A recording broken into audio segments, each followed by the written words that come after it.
Well, hey, y'all, we're back, and you don't know this, but we had to stop filming because I had to take a phone call because I've got multiple things going on this morning off surface, and I could not let that one wait. That's good. That was important. Yeah. So as we talked about hustle culture, Yeah, how ironic, right? that happened because And hello. it was, and check it out, it was an urgent call, right? But part of our challenge in the hustle culture is we don't know how to differentiate between what's urgent and what's emergent. Urgency versus emergency, right? And in hustle culture, I think it screams everything's an emergency. Everything is so important, and it's you do lose your sense of proportion. And especially if you're in a sales field, which we sell product, we sell ourselves, whatever it is in our career. Everything seems every call seems really important. Yeah. Every text is vital. Because you're thinking, your core thinking is like, oh, I could miss something important. I can't leave money on the table. That was my thing. Oh, yeah. I don't leave no money on the table, and I don't turn down nothing but my collar. That's early. I'm on my way. How much does it pay? Right. And we never said no. I remember, we were at a lot of the same arenas and a lot of the same events, and we would, to the point that we would be like, I'll see you at the thing next Tuesday. Because we were always doing the same kind of thing, and we were grinding so damn hard. To be fair, we were coming up out of a recession. You didn't have, some of it was you don't have a choice. Mm-hmm. But the mental toll it was taking, I think, on me, I don't think I even really, and I absolutely think it took a toll on my kids. Oh yeah, 100%. And that's what I was going to ask. What does hustle culture do to the people around us? It marginalizes them from your life, in my opinion. Okay. No, and I will say that as someone who's also okay. So my previous incarnation, I was married to someone who was very could have been the poster child for Workaholic Anonymous, but he wasn't. He just did it all the time. Still does. It's weird. So I was on the receiving end of that from someone, and that didn't stop me. Because something he said to me years ago, and it stuck with me, and I've said it multiple times to multiple people, and I think it's true, but I also think it sucks, which is you can't make six figures working 40 hours a week. Ooh. He said that to me in the 90s, and that shit stuck with me so hard that I absolutely adopted that mentality when I had to go get it. Yeah. 24 hours, grind time. And for me, it takes setting those boundaries because your family, I can't count how many times we were trying to do something and we were going out of town and I told Sharice, look, I got to pull over because I'm doing this webinar. Yep. I didn't want to let that money slide. So I'm going to stop, do this webinar, and then we're back on our way. So much so that she would say, okay, we're doing this trip. Please no webinars. Yeah. Please no work. And I said, well, no, it's only from 9 to 10 in the morning. I'll be down in the hotel business center. You won't even know, but you do. It breaks up the day. And again, as I said earlier, that mindset is deadly. It was wearing my body down. It wears your body down. I mean, I was getting a little bit more money, but when did you have time to spend it? Yeah. Well, which can be a good thing. But I do think it does take a physical toll. I think in terms of I remember my heart rate was always really fast. Right? I was, because I was always anxious to get to the next thing and not to miss the call. And it's really funny. I've gone from patting myself on the back for working a 16-hour day to coming home and being like, I just fucking had to work a 16-hour day. This sucks. I'm taking a nap all day tomorrow. Yep. Your mindset shifts. Physically, I don't think not everybody can maintain that level of activity. No. Well into older age. I get why in your 30s people do it. I fully get it. You're growing a family, or you're trying to. You've got kids to feed. You got to pay for 400 million things to do with those kids. Student loans. God, yeah. There's reasons that hustle culture exists. It's because we have all these things we need to do. But I think hustle culture largely is endemic of a sick society. I think I do think it's emblematic of the distorted view of American exceptionalism as regards work. Mm-hmm. Work should be meaningful, profitable, productive. Human beings need to feel useful. Right. And we're all born with a set of skills and things we can work on to get better at. We interest, like, we're made to be productive as a species. We're good at it.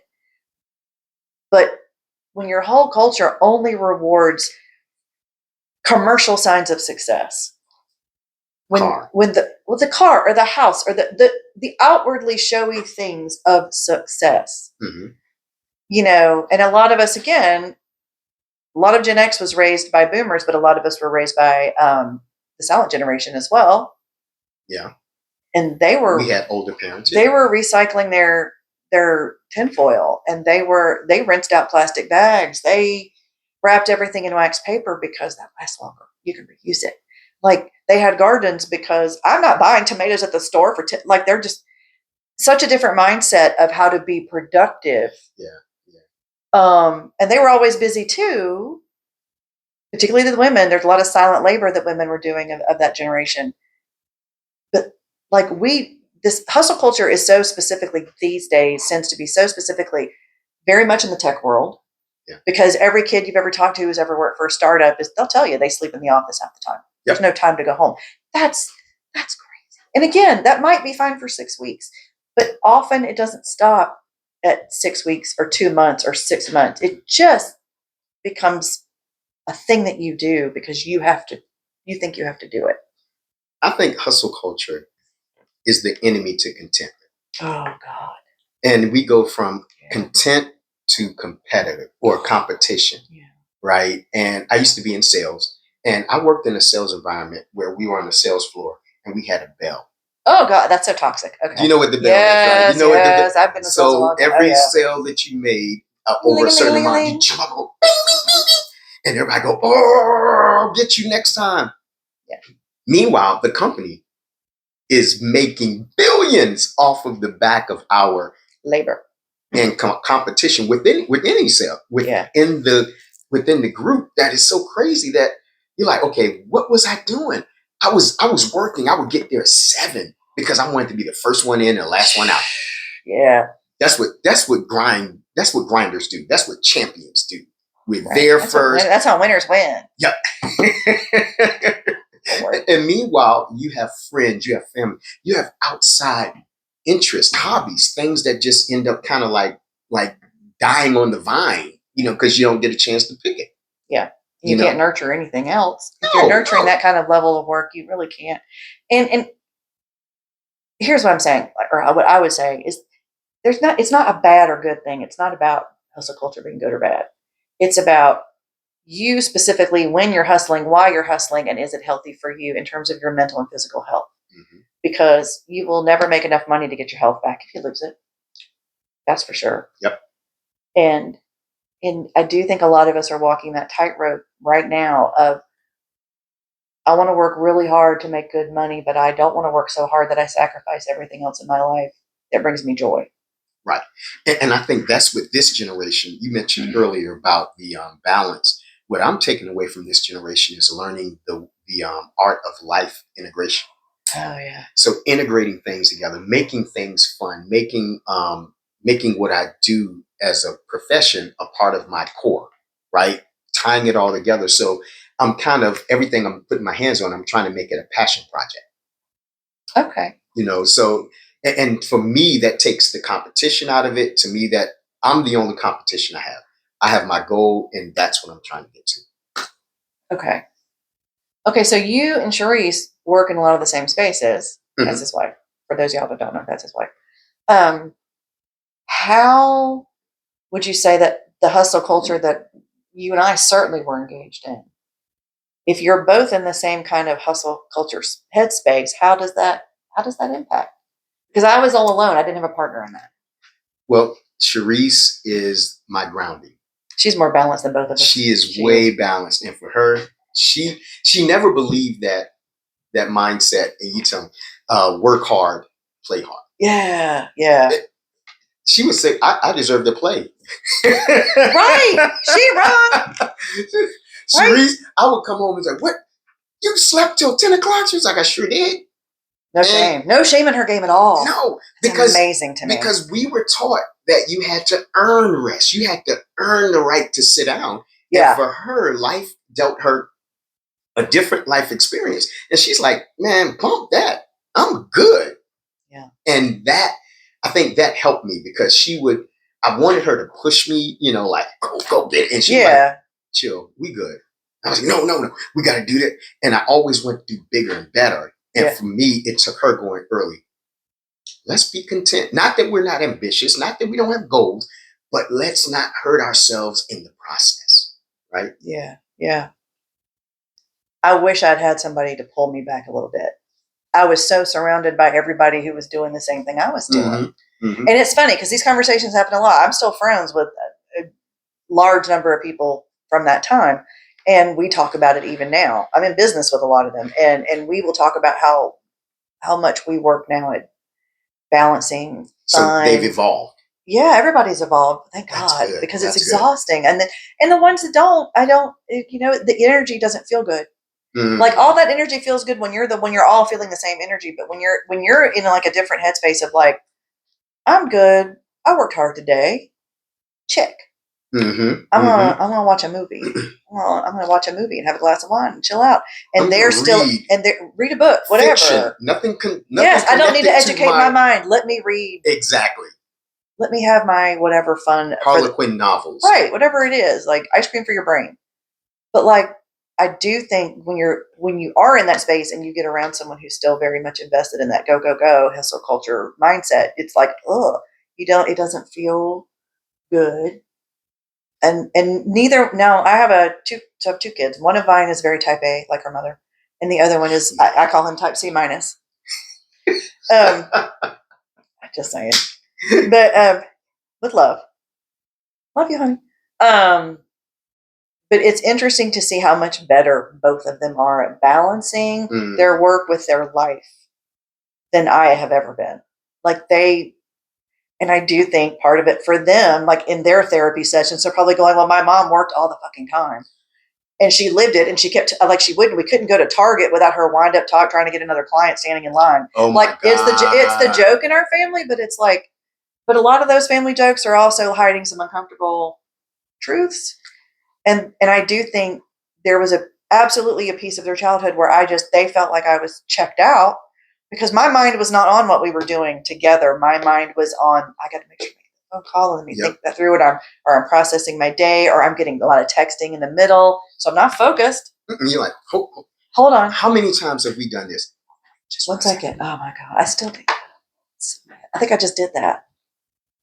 Sorry. Well, you're not in the hustle culture now. So right. when a task takes you there, it's not something that you're always doing. No, I can now put the phone down.